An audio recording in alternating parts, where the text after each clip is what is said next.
Nazareno, sinasamba ka namin, pinipintuho ka namin.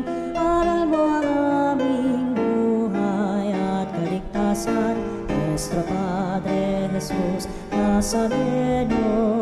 Iligtas mo kami sa kamatayan, ang krus mong pinamatayan ay sagisag ng aming kaligtasan. Nuestro Padre Jesus Nazareno, dinarangal ka namin. Nuestro Padre Jesus Nazareno, inulwalhati ka namin.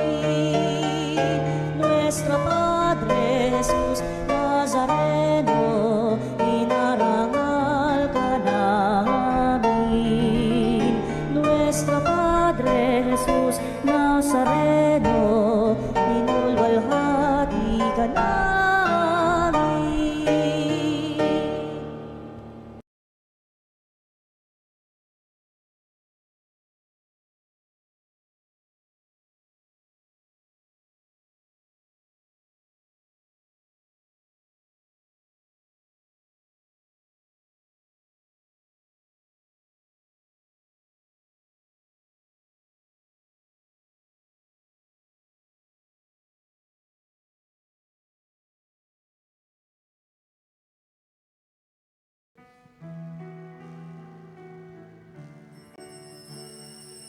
Purihin ang Panginoon, umawit ng kagalakan, at tugtugin ang gitara at ang kaaya-ayang lira. Ipanin niyo ang trumpeta, purihin ang Panginoon, umawit ng kagalakan, at tugtugin ang gitara at ang kaaya-ayang lira. Ipanin niyo ang trumpeta. Ay magdiwang sa ngalan ng Ama at ng Anak at ng Espiritu Santo. Amen. Sumainyo ang Panginoon. At sumayo rin. Mga kapatid, may bagong biyaya, bagong pagpapala na inihanda ang Diyos para sa iyo ngayong bagong araw, bagong umaga na ito. Pero kinakailangan mong bitawan ang masamang nakaraan. Magbalik tayo sa Panginoon. Aminin natin sa Kanya at hingin ng tawad ang ating mga masamang nagawa. Inaamin ko sa makapangyarihang Diyos At sa inyo mga kapatid, na lubha akong nagkasala sa isip, sa salita at sa gawa, at sa aking pagkukulang. Kaya sinasamo ko sa mahal na Birheng Maria, sa lahat ng mga anghel at mga banal, at sa inyo mga kapatid na ako'y ipanalangin sa Panginoong ating Diyos. Kawaan tayo ng makapangyarihang Diyos, patawarin sa ating mga kasalanan, at patnubayan tayo sa buhay na walang hanggan. Amen. Panginoon, kaawaan mo kami. Panginoon, kaawaan mo kami. Kristo, kaawaan mo kami. Kristo, kaawaan mo kami. Panginoon, kaawaan mo kami. Panginoon, kaawaan mo kami. Manalangin tayo. Ama naming makapangyarihan, ang langit at lupa ay iyong pinamamahalaan. Dinggin mo ang pagluhog ng iyong sambayanan at pagkalooban mo kami ng kapayapaan araw-araw sa pamamagitan ni Jesucristo kasama ng Espiritu Santo, magpasawalang hanggan. Amen. Ang salita ng Diyos mula sa unang aklat ni Samuel. Nung mga araw na iyon, sinabi ni Samuel kay Saul, "Pakinggan mo ang sinabi sa akin ng Panginoon kagabi." "Ano yon?" tanong si Saul. Sinabi ni Samuel, "Noong una, ikaw mismo ang nagpakilalang ikaw ay hamak. Ngayon, ikaw ang pangunahin sa Israel sapagkat hinirang ka ng Panginoon at pinahiran ng langis upang maging hari. Inutusan kanyang lusubin ang masamang bayan ng Amalek at maigpit na ipinagbiling puksain ang mga ito. Bakit mo sinuway ang utos ng Panginoon? Bakit mo pinag-imbutan ang mga ito? Hindi mo ba alam na ang ginawa mo'y malaking kasalanan sa Panginoon? Sumagot si Saul, sinunod ko ang Panginoon. Pumunta ako sa pinapuntahan niya sa akin. Binihag ko si Agag na hari ng Amalek at nilipol ko ang mga Amalesita. Pinili ng mga tao ang pinakamaiinam sa mga tupa at baka at hindi namin pinatay na kasama ng iba. Bagkus ay inuwi namin sa Gilga upang ihandog sa Panginoon. Sinabi ni Samuel, akala mo ba'y higit na magugustuhan ng Panginoon ang mga handog at hain kaysa pagsunod sa Kanya? Ang pagsunod sa Kanya ay higit sa handog at ang pakikinig ay higit sa haing taba ng tupa. Ang pagsuway sa Kanya ay kasinsama ng pangkukulam at ang katigasan ng ulo'y tulad ng pagsamba sa Diyos-Diyosan. Pagkat sinuway mo ang Panginoon, aalisin ka sa pagiging hari ng Kanyang bayan. Ang salita ng Diyos. Salamat sa Diyos. Ang masunurin sa Diyos ay sasagipin niyang lubos. Ang masunurin sa Diyos ay sasagipin niyang lubos. Hindi ako nagagalit dahilan sa inyong handog, ni sa inyong mga hain sa dambanay sinusunog. Bagaman ang mga toro'y hindi ko na kailangan, maging iyang mga kambing at ang iyong mga kawan. Ang masunurin sa Diyos ay sasagipin niyang lubos.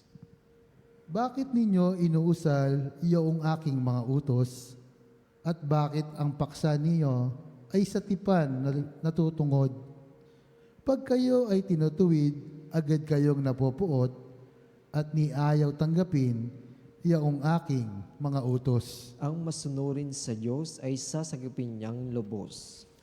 Kahit ito ay ginawa, hindi kayo alumana, kaya naman ang akala, kayo't ako'y magkaisa. Ngunit ngayon, panahon ng kayo'y aking pagwikaan, upang inyong maunawa ang ginawang kamalian. Ang parangal na nais ko na sa aking ihahain ay handog ng pasalamat, pagpupuring walang maliw. Akin namang ililigtas ang lahat na masunurin. Ang masunurin sa Diyos ay sasagipin niyang lubos.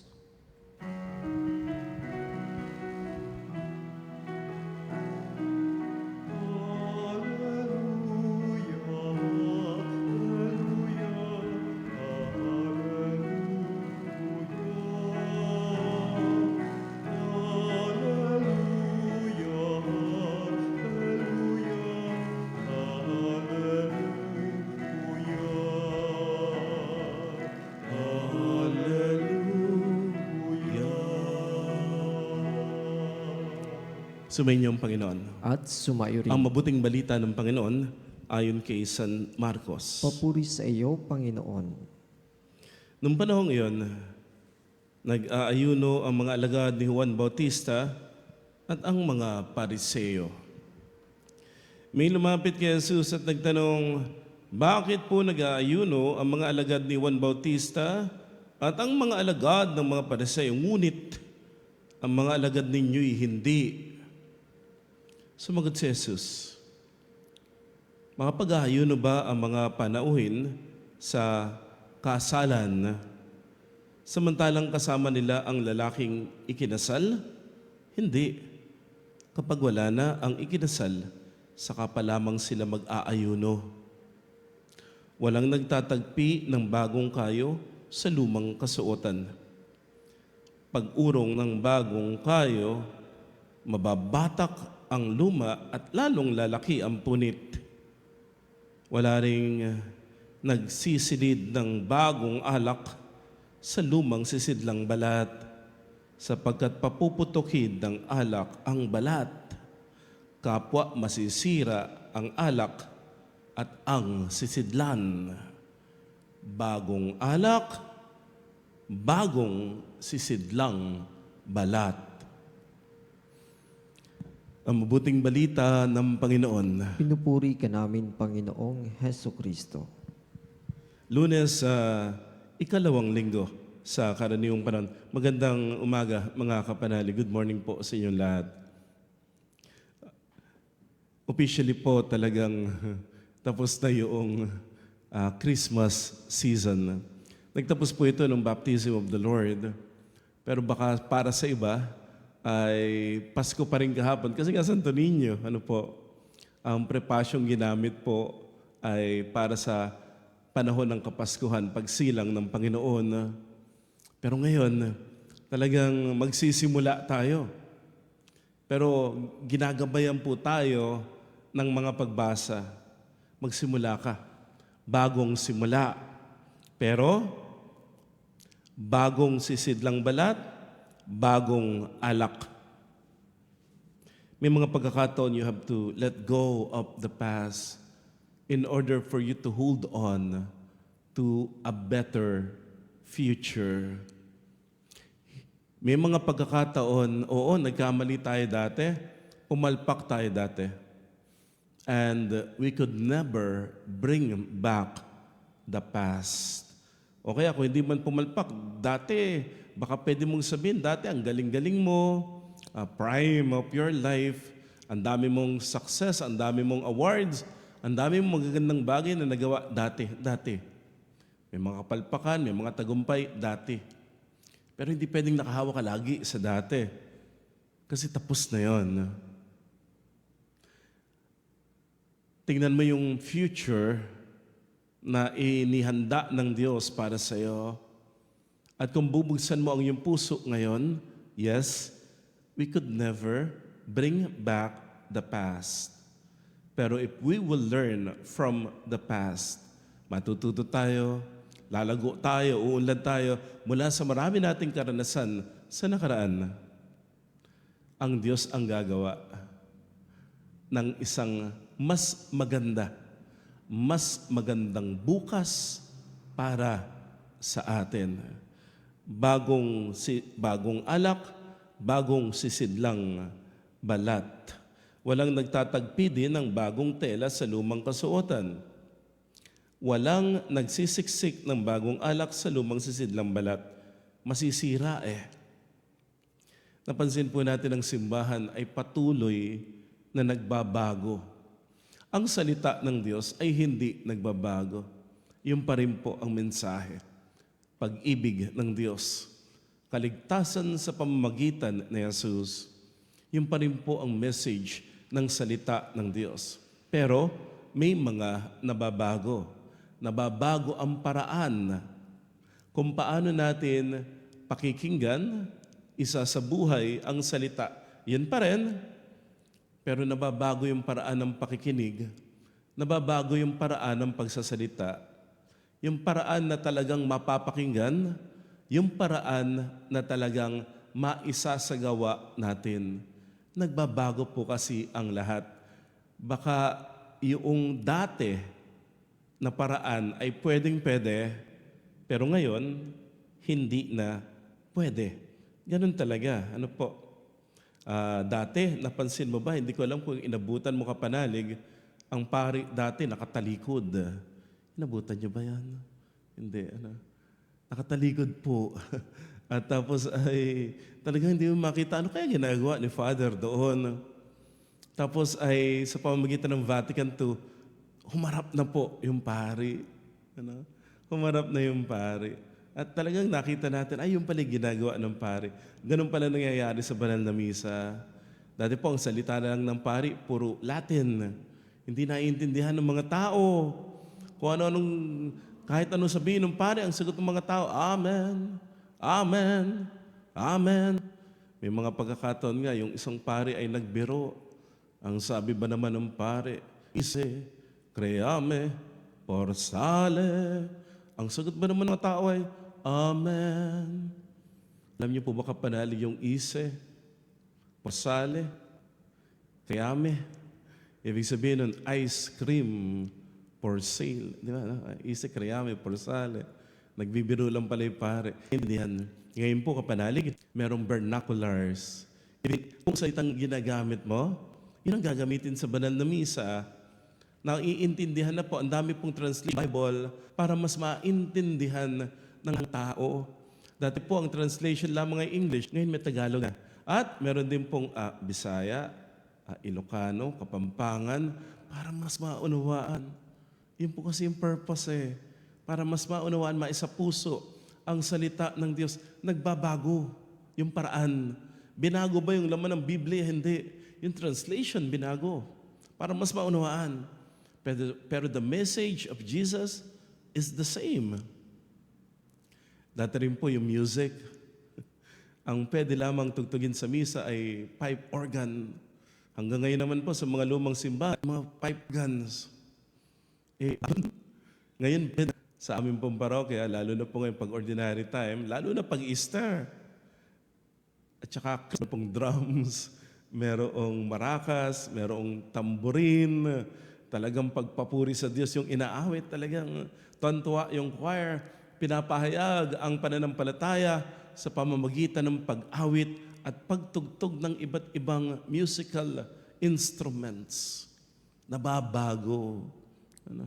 Actually, nabago po yung kapanalig kasi yung pipe ni Dracula. Napanood niyo ba yun? Kaya sabi, pipe organ sa misa, ginamit ni Dracula. Baka matakot yung mga tao. Pero nagkaroon po ng pagbabago.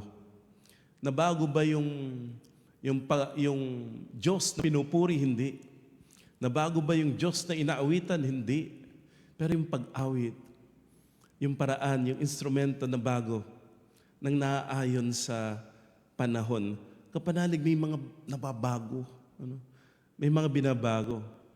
Yun rin. Ang tawag po dito ay new evangelization.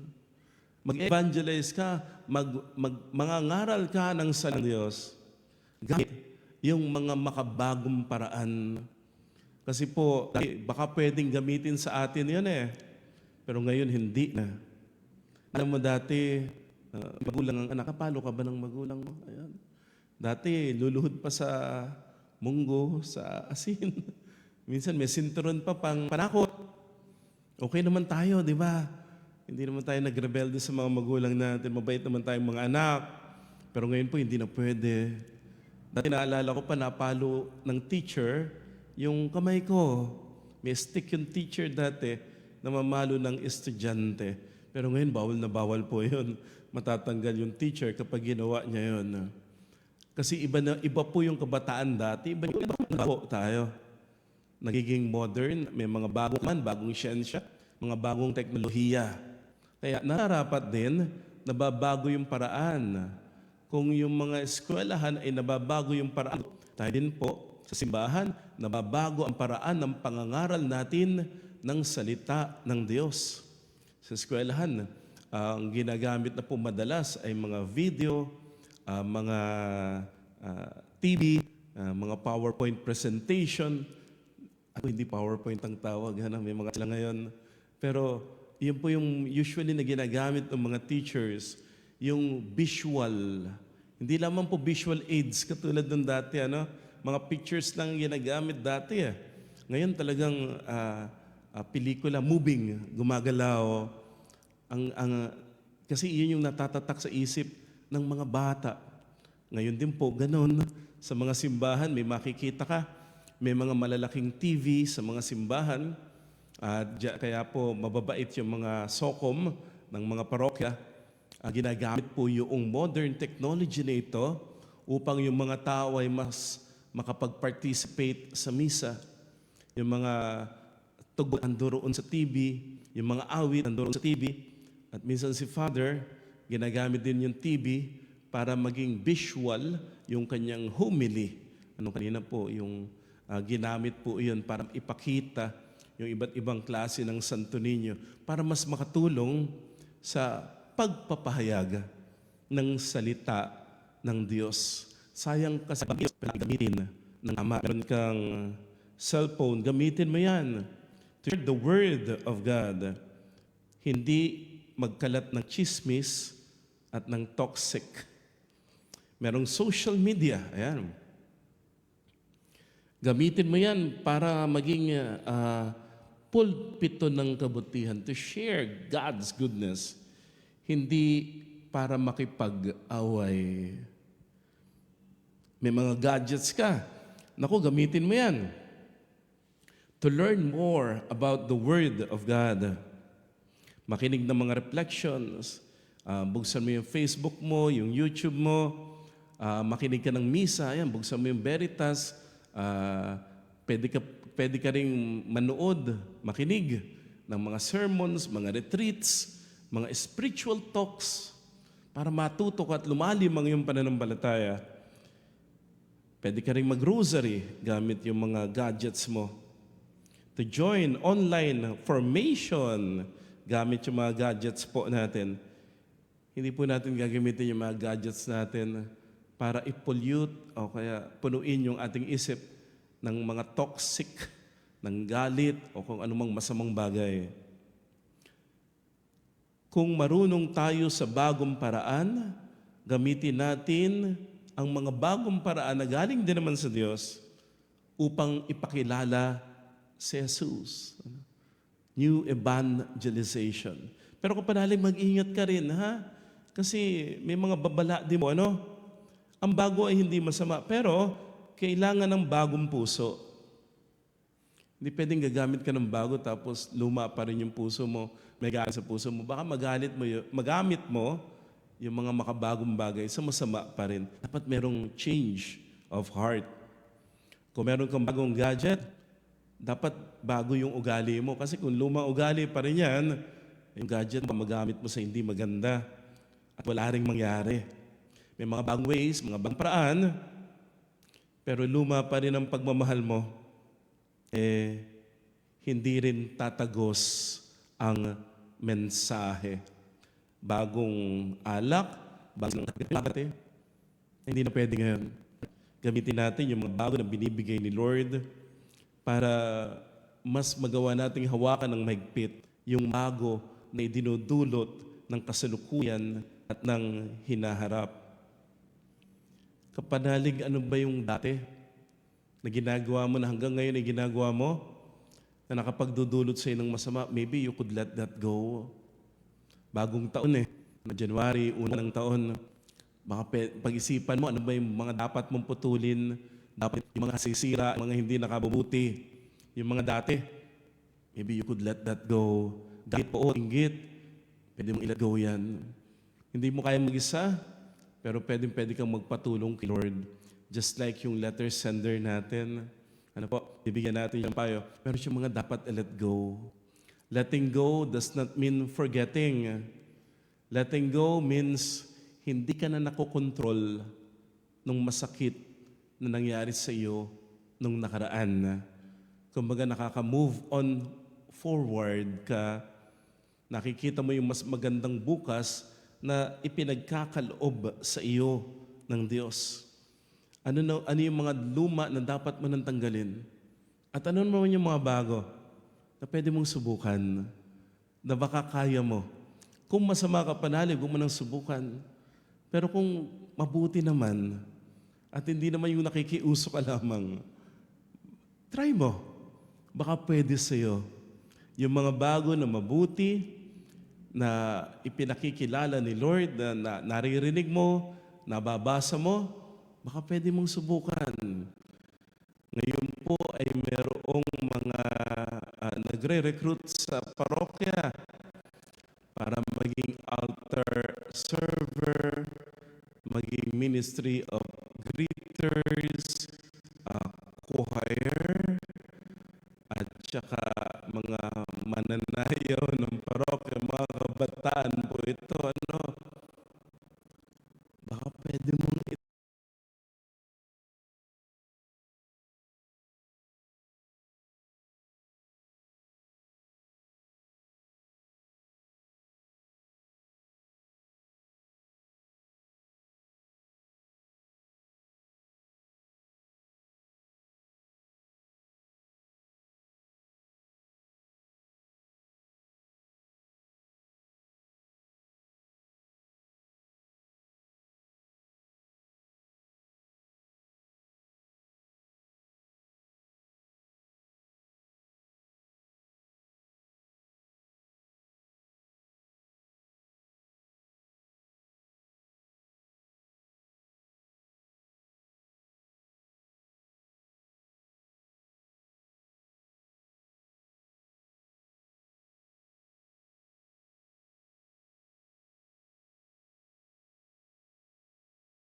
Try mo lang. Kung hindi pwede, di wag. Maybe para sa iba ka, para sa ibang talent, ibang gawain ka. Pero try mo lamang. Something new, something different, pero it might be good for you. Something new, something different na pwede mong gawin kay nanay, kay tatay, na mas magpapaganda ng relationship mo. Something new na pwede mong gawin para mas makapag-aral ka ng mabuti, makapag-review ka. Something new na pwede mong gawin sa negosyo mo, sa pagtatrabaho mo. Something new na pwede mong gawin para lumalim ang iyong pananampalataya. Mga kapanalig, may magandang plano ang Diyos para sa iyo. Yes, si Lord, hindi po siya Diyos ng mga luma. Ang Diyos ay Diyos ng bagong langit at bagong lupa. May bago na inihanda ang Diyos para sa iyo. Meron kang mga dapat bitawan. Meron kang mga dapat na i-let go na hindi na nakabubuti upang mas magawa mong hawakan ang bago na mas maganda, mas mabuti na inihanda ng Diyos para sa iyo. Amen.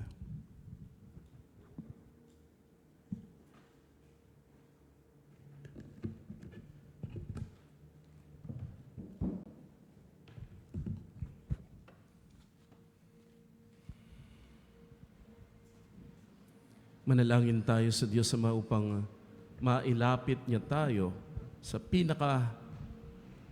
pinahahalagahan ng Ebanghelyo upang mapanibago ang simbahan at ang sandaigdigan. Ating itutugon, Panginoon, ng banal na piging, panibaguhin mo kami. Panginoon ng banal na piging, panibaguhin mo kami.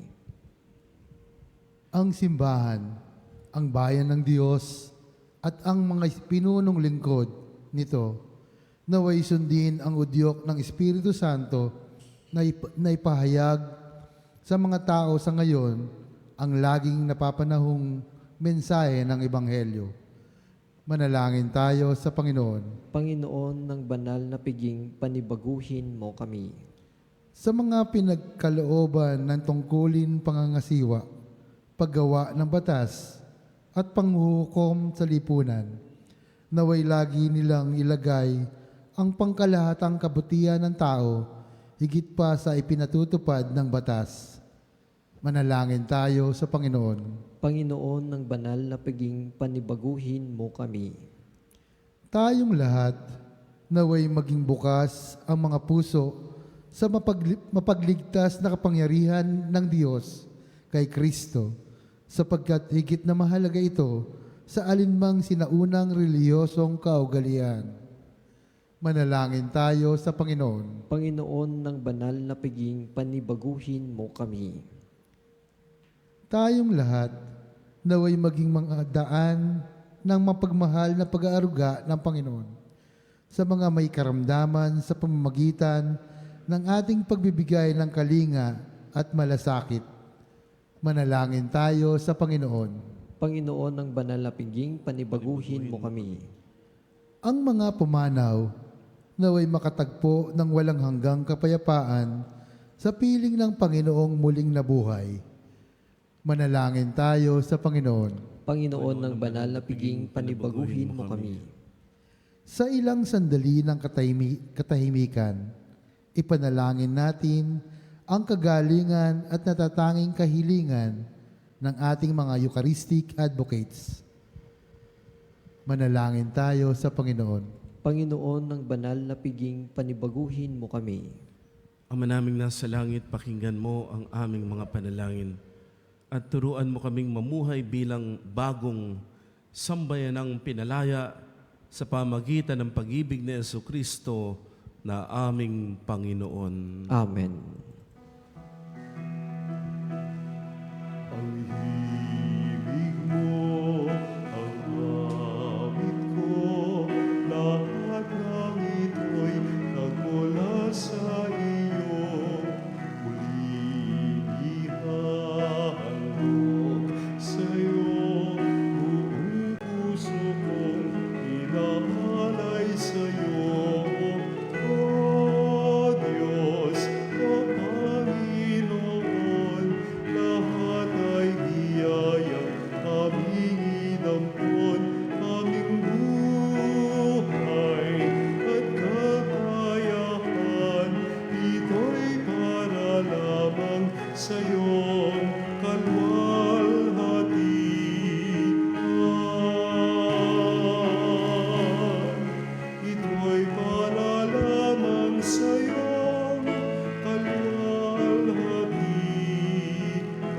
Manalangin tayo, mga kapatid, upang dumating pag-alay kalugdan ng Diyos sa mga makapangyarihan. Tanggapin nawa ng Panginoon itong paghahain sa iyong mga kamay sa kapurihan niya at karangalan sa ating kapakinabangan at sa buong sambayanan niyang banal. Ama namin lumikha, ipagkaloob mong marapat na ganapin ang banal na paghahain, sapagkat tuwing pinagdiriwang ang alaala ng anak mong nag-alay, ang pagliligtas niya sa tanan ay nangyayari upang aming pakinabangan. Sa pamagitan niya, kasama ng Espiritu Santo, magpa sa walang hanggan. Amen. Sumainyo ang Panginoon. At sumairin. Itaas sa Diyos ang iyong puso at diwa. Itinaas na namin sa Panginoon. Pasalamatan natin ang Panginoong ating Diyos. Marapat na siya ay pasalamatan. Ama naming makapangyarihan, tunay ang marapat na ikaw ay aming pasalamatan. Sa iyong paglingat at kagandahang loob, ang tao'y nilikha mo't pinangangasiwa sa sansinukob. Sangad mong siya'y wastong lubos, siya'y pinagdusa mo sa kanyang pagtalikod. Sa iyong paggiliw yung pinahintulot na makabalik siya sa pamamagitan ni Kristo Jesus. Kaya kaysa ng mga anghel, nagsisiawit ng papurisin ng walang humpay sa kalangitan, kami nagbubunyi sa iyong kadakilaan. Santo, Santo, Santo, Panginoong Diyos ng mga hukbo, napupuno ang langit at lupa sa kadakilaan mo, o sana sa kaitaasan. Pinagpala ang naparirito sa ngalan ng Panginoon, o sana sa kaitaasan. Ama naming banal, ikaw ang bukal ng tanang kabanalan, kaya't sa pamamagitan ng iyong Espiritu, gawin mong banal ang makaloob na ito. Pampana sa aming maging katawan at dugo ng aming Panginoong Kristo. Bago niya pinagtiisan kusang loob maging handog, hinawakan niya ang tinapay. Pinasalamatan kaniya, pinaghati-hati yon. Iniabot sa kanyang mga lagad at sinabi, tanggapin ninyong lahat ito at kanin. Ito ang aking katawan na ihahandog para sa inyo.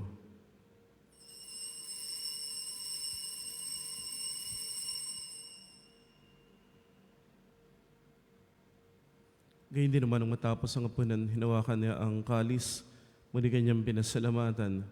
Inibot niya ang kalis sa kanyang mga alagad at sinabi, tanggapin ninyong lahat ito at inumin. Ito ang kalis ng aking dugo, ng bago at walang hanggang tipan. Ang aking dugo na ibubuhos para sa inyo at para sa lahat. Sa ikapagpapatawad ng mga kasalanan, gawin ninyo ito sa pag-alala sa akin.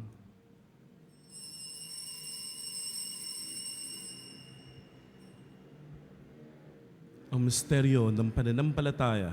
Si Kristo'y namatay, si Kristo'y nabuhay, si Kristo'y babalik sa wakas ng panahon. Ang maginagawa ngayon ang pag-alala sa pagkamatay at muling pagkabuhay ng iyong anak. Kaya inialay namin sa iyo ang tinapay na nagbibigay buhay, ang kalis na nagkakaloob ng kaligtasan. Kami nagpapasalamat dahil yung minarapat na tumayo sa harap mo para maglingkod sa iyo. Sinasama namin kaming magsasalo-salo sa katawan at dugo ni Kristo, mabuklod sa pagkakaisa sa pamamagitan ng Espiritu Santo. Amalingapin mo ang iyong simbahang laganap sa buong daigdig. Puspusin mo kami sa pag-ibig. Kaysa ni Leon, aming Santo Papa, at ni Elias, aming Obispo, at ng Tanang Kaparian, alalahanin mo ang mga kapatid naming nahimlay nang may pag-asang sila'y muling mabubuhay, gayon din ang lahat ng mga pumanaw. Kaawaan mo sila't patulin sa iyong kaliwanagan. Kaawaan mo at pagindapatin kaming lahat ng makasalo sa iyong buhay na walang wakas. Kaysa naman na Birheng Maria, Ina ng Diyos, kanyang kabik ng puso San Jose. Kaysa ng mga apostol at lahat ng mga banal na namuhay dito sa daigdig ng kalugod-lugod sa iyo, may pagdiwang nawa namin ng pagpupuri sa ikararangal mo sa pamamagitan ng iyong anak na aming Panginoong Kristo. Sa pamamagitan ni Kristo, kasama niya at sa Kanya, lahat ng parangal at papuri ay sa iyo, O Diyos, Amang makapangyarihan, kasama ng Espiritu Santo, magpasawalang hanggan.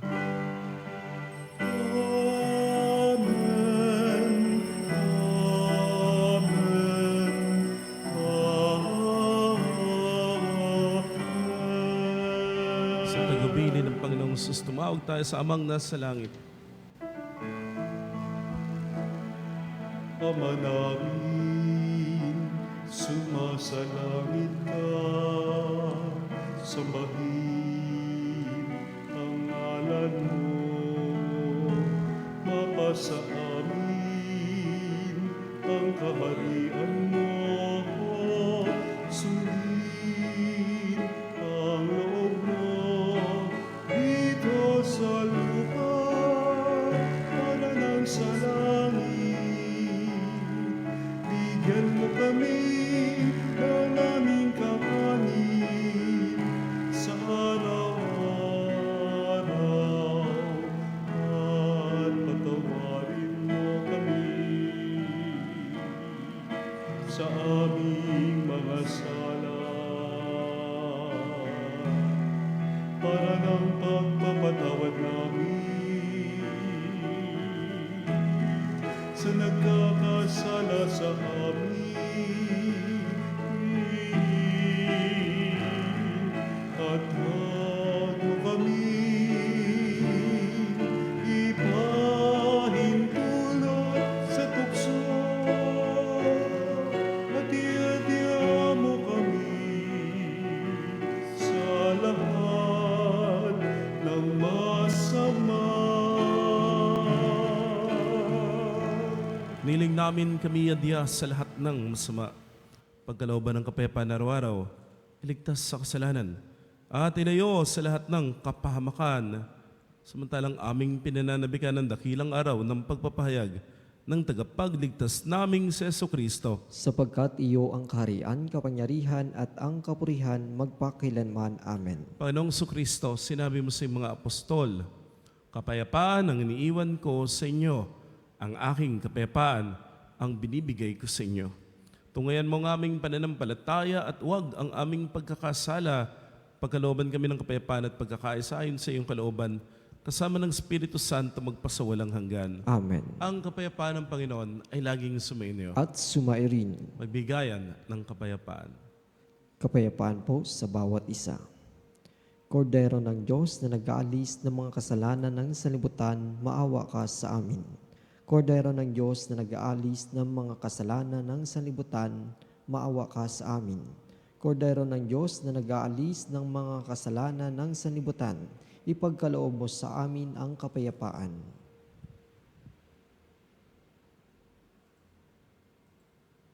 Mga ginigiliw, naririto si Kristo ang Kordero ng Diyos. Siya ang nag-aalis ng mga kasalanan ng sanlibutan. Pinagpala tayo natatanggap kay Jesus sa banal na piging. Panginoon, hindi ako karapat-dapat na magpatuloy sa iyo, ngunit sa isang salita mo lamang ay gagaling na ako.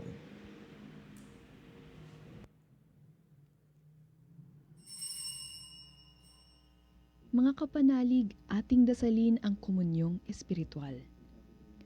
O Jesus, nananalig ako sa pananahan mo sa kabanal-banalang sakramento. Minamahal kita higit sa lahat at hangad ka ng aking kaluluwa. Hindi ko man matatanggap ngayon ang iyong katawan at dugo, inaasahan ko na patuloy kang mamumuhay sa aking puso. Naniniwala ako na narito ka at kaisa ka ng aking buong pagkatao. Huwag mong ipahintulot na mawalay ako sa iyo. Amen. Manalangin tayo. Ama naming mapagmahal, padaluyin mo sa amin ang batis ng Espiritu ng iyong pag-ibig upang kami pinagpagsalo mo sa pagkain iyong bigay para kami pagbuklorin ay magkaisa sa pananalig sa iyo sa pamamagitan ni Jesucristo. Kasama ng Espiritu Santo, magpa sa walang hanggan. Amen. Sumainyo ang Panginoon. At sumairin. Pagpalain kayo at ang buo ninyong pamilya ng makapangyarihang Diyos, Ama at Anak at Espiritu Santo.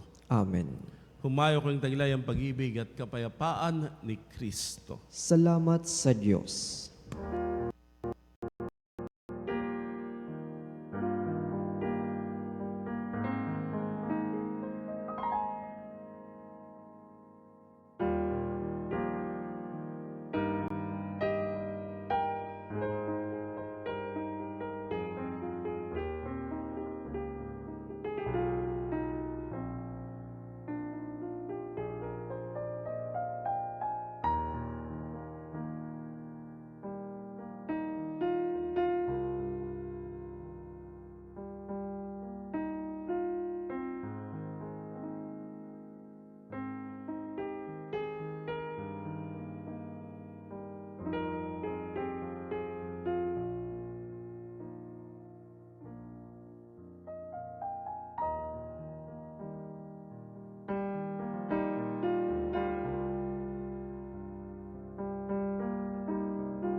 Mga kapanalig, bilang bayang tinawag ng Ama kay Jesucristo na pinagbuklod sa isang katawan tayo manikludot sa mamba sa Panginoon nating Jesucristo sa kabanal-banal na sakramento sa altar. Sa sandaling ito ng pagpupuri at pagsamba sa banal na sakramento, alalahanin natin ang ating mga kapanalig na kasama natin ngayong nakikinig, nakasubaybay sa ating himpilan, lalo tigit ang ating mga may sakit at mga nakaratay sa banig ng karamdaman, ang mga nasa pagamutan at kanilang tahanan, at ang lahat ng tanging sa Diyos lamang umaasa ng kagalingan. Gayun din pinapanalangin natin ang mga nanghihina sa kanilang pananampalataya, ang mga nakararanas ng matinding kalungkutan, takot at pangamba, at ang mga nawawala na ng pag-asa at lakas ng loob. O Diyos, halina at kami ay tulungan. O Panginoon, magmadali ka sa iyong pagdamay. Papuri sa Ama at sa Anak at sa Espiritu Santo. Kapara nung una ngayon at magpasa walang hanggan. Amen. Purihin ang makapangyarihang Ama na nagsugo sa kanyang bugtong na anak upang tayo may pagkasundo sa Kanya. Pinupuri ka namin ngayon at kailanman. Purihin ang Panginoong Jesucristo, ang Kordero ng Diyos, na nagalay ng kanyang katawan at dugo bilang pagtubo sa sala ng tanan. Pinupuri ka namin ngayon at kailanman. Purihin ang banal na Espiritu, ang Panginoong nagpapabanal at pumupuspos at nagbibigay kagalingan sa lahat. Pinupuri ka namin ngayon at kailanman.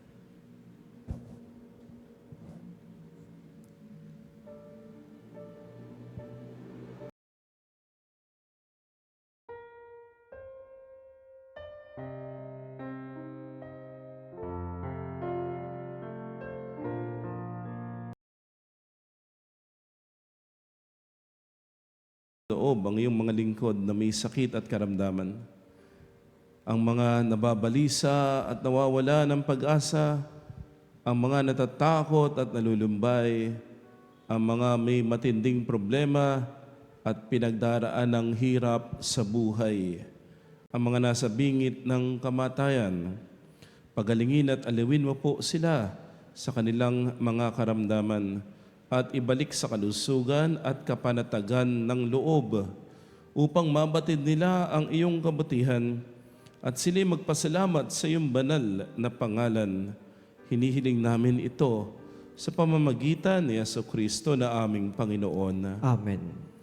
Panginoon, nagsusumamo kami, dalawin ang tahanan na ito at alisin mula rito ang lahat ng mapanirang kapangyarihan ng kaaway. Mananawa rito ang iyong mga anghel na banal upang panatilihin kami sa kapayapaan. Sumaamin nawang lagi ang iyong pagpapala. Hinihiling namin ito sa pamamagitan ni Jesucristo ng aming Panginoon. Amen. Gawaran nawa tayo ng mga pangyarihang Diyos ng kapanatagan ng loob at mapayapang buhay. Amen.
Panem de cielo prestis Om tiais, dediclamentum in sea bentem. oremus. Deus qui nobis sub sacramento mirabili, passiones tuae memoriam reliquisti, tribuo sumus, ita nos corporis et sanguinis tui sacra mysteria venerari, ut redemptionis tuae fructum in nobis iutas insciamus, que vivis et regnas in saecula saeculorum. Amen.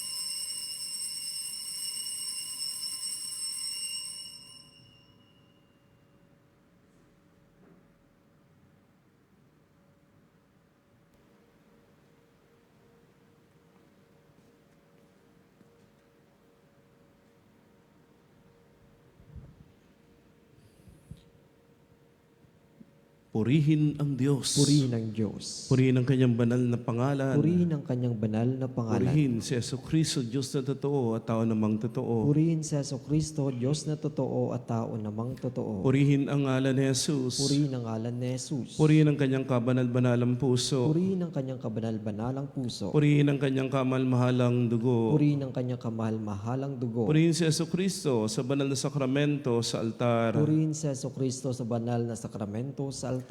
Purihin ang Espiritu Santo ang mang-aaliw. Purihin ang Espiritu Santo ang mang-aaliw. Purihin ang dakilang ina ng Diyos, si Maria Santissima. Purihin ang dakilang ina ng Diyos, si Maria Santissima. Purihin ang kalinis-linisang paglilihi sa Kanya. Purihin ang kalinis-linisang paglilihi sa Kanya. Purihin ang kanyang maluwalhating pag-aakyat sa langit. Purihin ang kanyang malulhating pag-aakyat sa langit. Purihin ang ngalan ni Maria, Birhen at Ina. Purihin ang ngalan ni Maria, Berhen at Ina. Purihin San Jose, ang kanyang kalinis-linisang esposo. Purihin si San Jose, ang kanyang kalinis-linisang esposo. Purihin ang Diyos sa kanyang mga anghel at mga santo. Purihin ang Diyos sa kanyang mga anghel at mga santo.